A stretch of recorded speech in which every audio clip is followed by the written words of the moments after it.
Summer 2024. Ahora ganamos. Estoy aquí, soy un jugador de Madrid.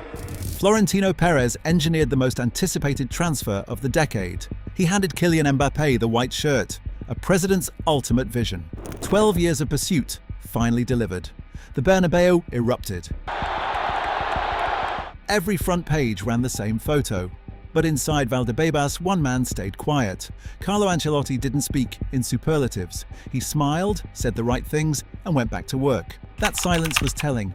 To understand what Mbappé arrived into, you have to go back to 2022. That Champions League run wasn't just great football. PSG, Chelsea, Manchester City, Liverpool. Each time Madrid looked dead.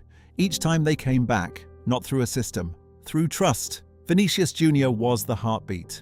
In 2021-22, he finished with 22 goals and 16 assists across all competitions, a 280% jump in output from the season before. He scored against every single team Madrid faced in the knockout rounds. He scored the winner in the Paris final.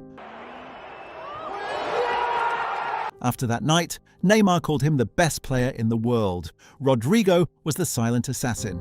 Manchester City semi-final. Madrid is trailing on aggregate. 90 minutes gone. Then Rodrigo, 2 goals in 2 minutes. Extra time. Benzema penalty. Done. That season, 12 goals, 9 assists, and the kind of instinct you cannot coach. Think about what that actually looked like on a pitch. Vinicius running at fullbacks with zero instruction, pure instinct. Nobody telling him when to go. Rodrigo arriving from nowhere in the 91st minute of a Champions League semi-final, not because he was told to, but because that's what trust looks like when it's working. These weren't robots executing a system, they were artists who had been given permission to be great. Behind them both, Toni Kroos sat deep and conducted the whole thing, the team's operating system. Invisible, irreplaceable, always there. 2 Champions Leagues, 2 La Ligas, a perfectly balanced machine. Then, the same summer Mbappé arrived, came a blow nobody had truly prepared for. Toni Kroos retired. He went out on his own terms. Champions League winner, La Liga champion, a final at Wembley, a standing ovation at the Bernabéu. Tears, as Kroos himself said, "I wanted to retire at a very high level. In the end, everything turned out so well. It couldn't be better." He deserved every second of it. But for Real Madrid, it was a slow-motion nightmare.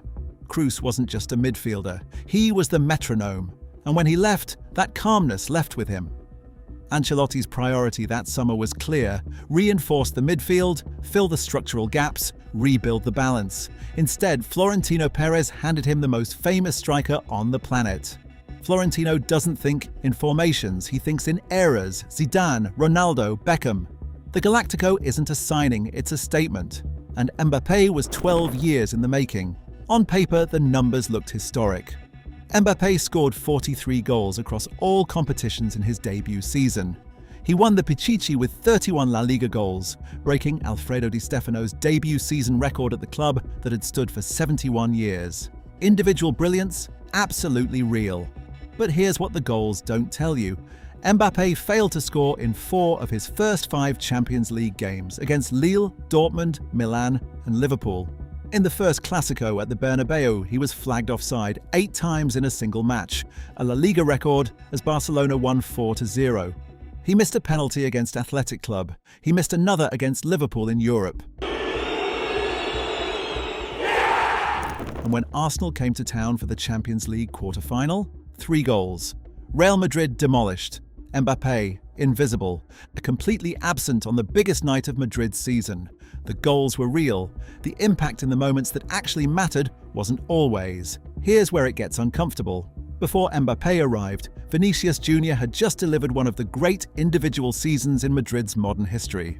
In 2023-24, 24 goals, 9 assists, a Champions League and La Liga double. He scored in the Wembley final against Dortmund. He was named UEFA Champions League Player of the Season. Then Mbappé arrived, on the same flank. With the same hunger, the same needs to be the man. 2 suns, 1 solar system. Ancelotti tried everything.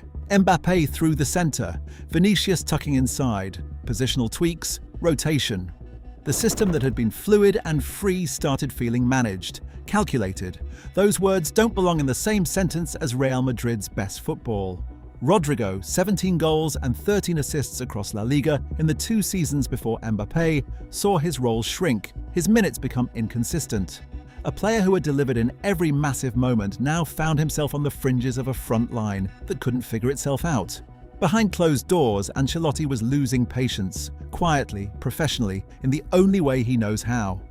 After a 5-2 Super Cup thrashing by Barcelona, he reportedly called his attackers in and read out Arsenal's running stats. Trossard covering 10.85 kilometers, Saka between 11 and 13 kilometers. Then he got to Mbappé's number for the Barcelona game, 5 kilometers. According to Radio Marca, Ancelotti deadpanned it was less than courtois. That wasn't a joke. That was a coach showing exactly what he thought and choosing a smile to say it. Ancelotti never broke publicly. In every press conference, the same measured response. Mbappé nos ha ayudado mucho porque está en una muy buena racha. Mbappé is going through a tough time, just like all of us. I could say the same about Vinicius, Bellingham, Rodrigo, or myself. Class, from start to finish, but the season said everything he didn't. No major trophy, 4 Clásico defeats. Arsenal knocked them out. Barcelona took La Liga, and the club Mbappé left, PSG reached the Champions League final and comfortably won it. Luis Enrique, his former manager, said it plainly. "I was brave when I told you we would have a better team without Mbappé. The numbers are there to show it." Let that sit for a second.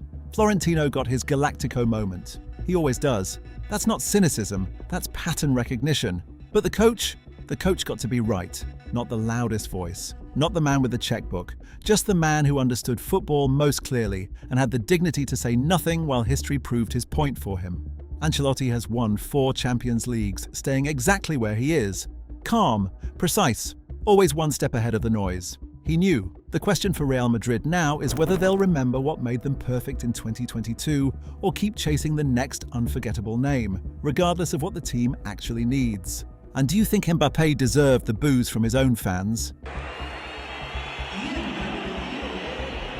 Some lessons at Real Madrid take time.